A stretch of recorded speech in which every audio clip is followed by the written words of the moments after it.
Ce que nous vivons en ce moment est simplement le conflit exacerbé entre la démocratie et le marché. Mon père disait à son époque qu'il y avait une contradiction entre le capitalisme et la démocratie. On nous les a présentés comme complémentaires, les deux choses allant ensemble. Mais après un examen plus approfondi, ce n'est vraiment pas le cas. Pas quand le capitalisme prend la forme de cette financiarisation brutale et qu'il prend les processus politiques en otage. Il y a de nombreuses sociétés avec des institutions démocratiques. Nous avons des dirigeants élus démocratiquement.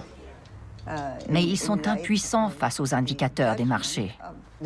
À l'observateur contemporain, il y a vraiment un paradoxe. D'où vient ce pouvoir de la finance? Il vient du fait suivant. Les électeurs votent de temps en temps. Tous les 5 ans pour la présidence, tous les 5 ans pour le Parlement, régulièrement au niveau local.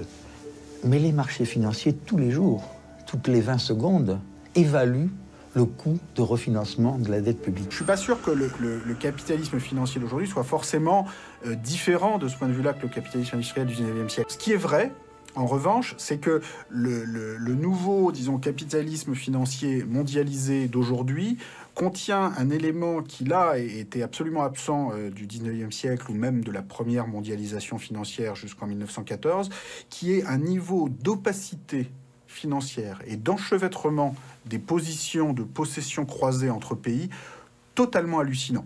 C'est-à-dire que la structure de la propriété financière était beaucoup plus simple en 1900-1910, où il y avait en gros beaucoup plus de détention directe de titres financiers d'un pays sur l'autre.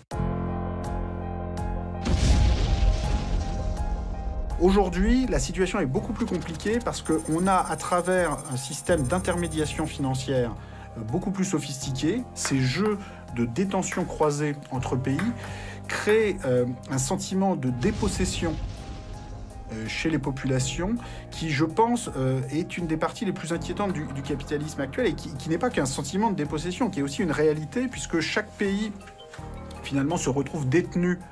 Enfin, les entreprises de chaque pays, l'immobilier de chaque pays, la dette publique de chaque pays est détenue à 50 ou parfois 60-70% par d'autres pays. Alors en fait, chacun détient les autres, parfois sans s'en rendre compte.